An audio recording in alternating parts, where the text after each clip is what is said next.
I apologize, I got cut off on that last video. I want to wrap up problem 3-26. I believe I got cut off right at the fabrication department. We were talking about the predetermined overhead rate. We calculated the total manufacturing overhead cost for the fabrication department to be the estimated fixed manufacturing overhead of $520,000 as given, plus the estimated variable manufacturing overhead of $4 per direct labor hour multiplied by 50,000 hours, a total of $200,000 of variable manufacturing overhead. All told, the total manufacturing overhead cost is $720,000 in the fabrication department. Now in the fabrication department, the cost driver is machine hours.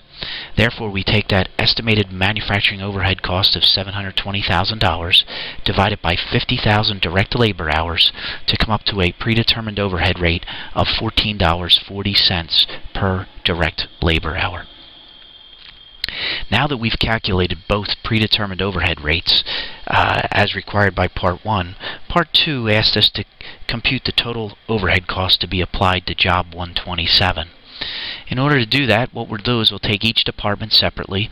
We remember that $5.20 per machine hour was the overhead application rate for the preparation department.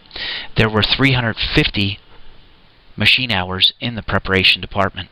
Therefore, we take 350 machine hours multiplied by $5.20 per machine hour to come up with $1,820 of $1,820 of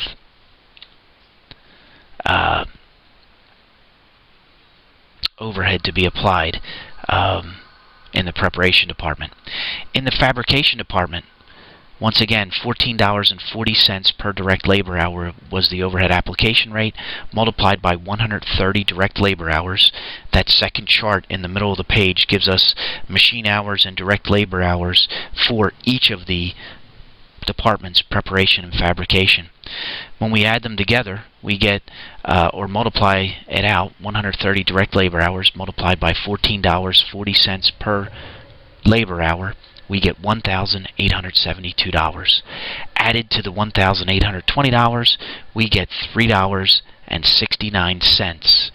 I'm sorry, $3,692.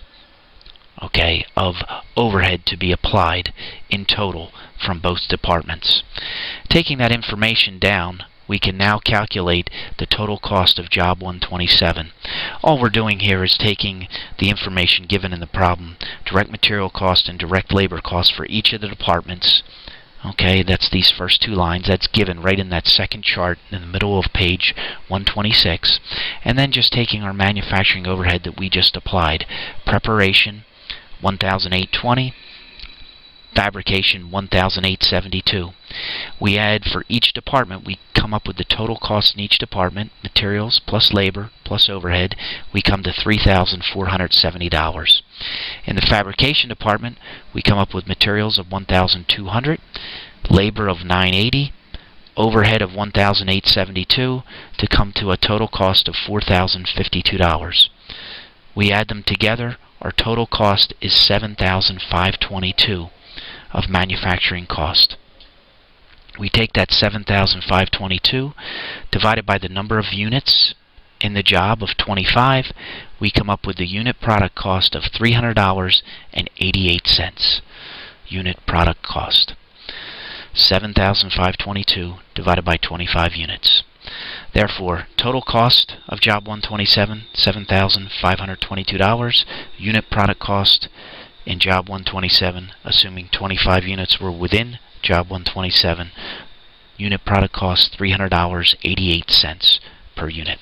This does it for our discussion of the solution to problem 3-26, parts 1, 2, and 3.